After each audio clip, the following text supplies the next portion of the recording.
We are halfway into the decade. This honestly is crazy considering I have a mini crisis every time I realize 2017 was like 8 years ago.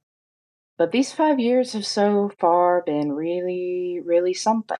The beginning of 2020 saw a worldwide pandemic shutting down society and basically causing a massive years long train wreck, leading to economic and political turmoil. But something that's been bothering me is the sort of mass victim complex that my generation, Gen Z, has. Now, obviously, this isn't everyone, but it's definitely way too common. There's been many examples I've seen of people in my age group who seem to relish the idea of being oppressed. Between the trend of self diagnosing serious mental conditions, making up completely new identities, making false allegations, and being obsessed with the idea of being outcast or weird. So, before we go into what on earth could be going on, I'd like to give a disclaimer.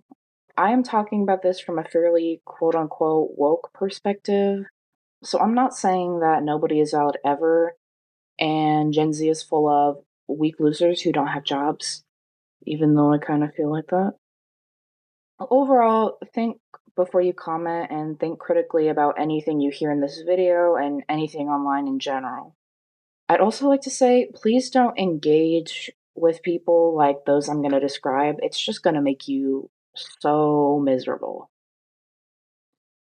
So, I'll start with some examples of people I'm talking about. A prime specimen for this category is Birdie or Damaged Coda 6669.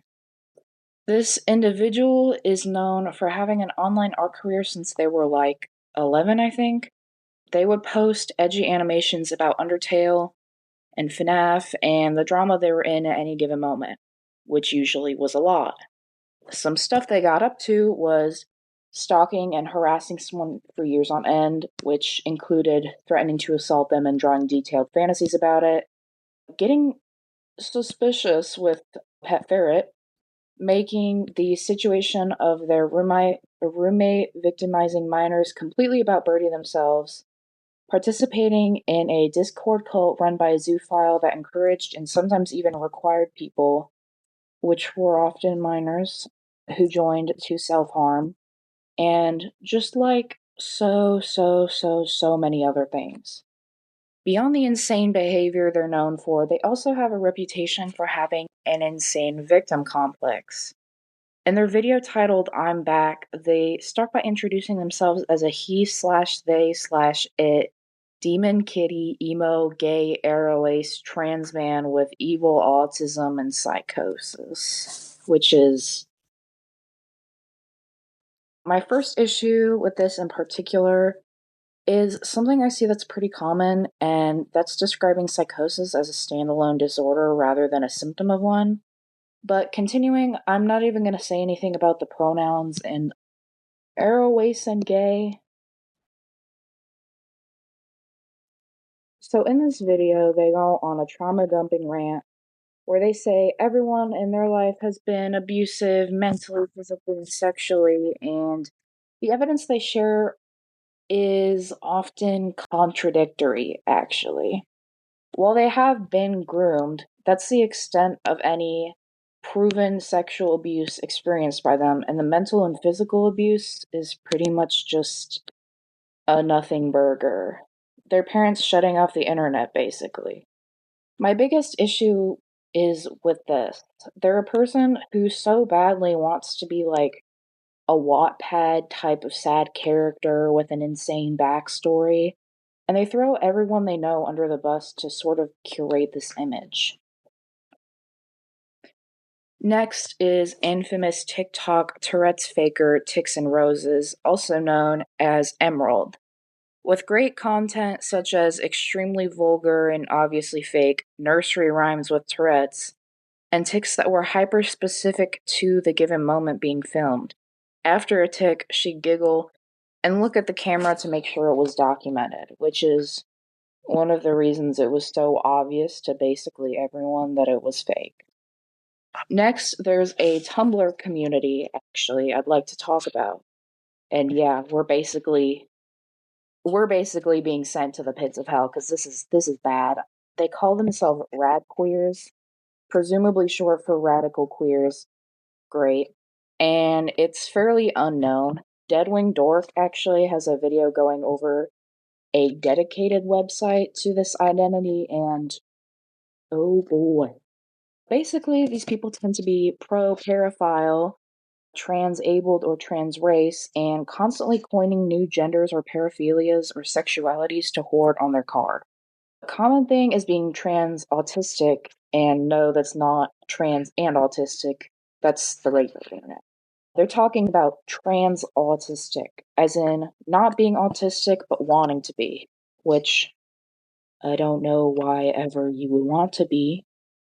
Trans PTSD and trans DID and other things like this are also a part of it. There's a zillion other things too. Basically, it can be summed up as a community of 14-year-olds being manipulated by jobless, predatory adults into thinking they're super oppressed because they want to be. But you may be saying, this is just over the internet. These people don't exist in real life. Let me tell you something. Let me tell you something. I know, at this very moment, at least 6 people who fit the exact type of self-diagnosing, alt-dressing, constantly filming themselves crying stereotype. One such person, I'll call her Kai because these people for some reason always pick from the same pool of names. Self-diagnosed autistic and dissociative identity disorder, used to have Minecraft YouTuber alters, but now has OCs and like Dandy's World or whatever alters. I don't know, I hate these people. Dressed in poorly made DIY and Shein emo accessories, big into those shit ass Roblox games. Really likes to think she's good at art, but really, really, really isn't. And crazy thing, I've actually described like 4 people I literally individually know and have gone to my school with, and some still are in my classes. One person like this, we used to be close, and having encouraged me to vent about my feelings and trauma when I was in a bad place, and I thought I could trust them, later was repeating my trauma as if it was her own and joking about it, claiming my most painful, upsetting memories as hers and shoving them in my face. I was diagnosed with PTSD when I was in the mental hospital at 14, and my whole life is separated into categories of before and after certain incidents. So when people want to claim they have some illness or trauma and use it as a kind of victim card, it almost physically hurts. Especially when people like this try and claim they can't do anything just because they're so sad. I get up every day and get my fat ass going, even though I'm actually diagnosed as chronically ill and neurologically messed up in several ways. I get dressed in my stupid outfits, I get on my bike, I crash, and I get up again and I go where I gotta go. For me, being fat, sick, and in pain or scared isn't an excuse or a deterrent because I know that one day, if I decide it's too much to get out of bed, I might stay there for the rest of my stupid chud life. And before you get mad at me, this isn't about people with genuine conditions that completely mess up their ability to do something. This is about people who are at most diagnosed with something like mild ADHD, and then they go on TikTok, pick out identities and scars like their accessories, and then sit on their ass and whine that nobody's feeding them their slop. So why is this happening? Cringe became more potent, let's say, during COVID, and it infected the internet, spreading around rapidly like a prion disease, rotting the brains of anyone who consumes it.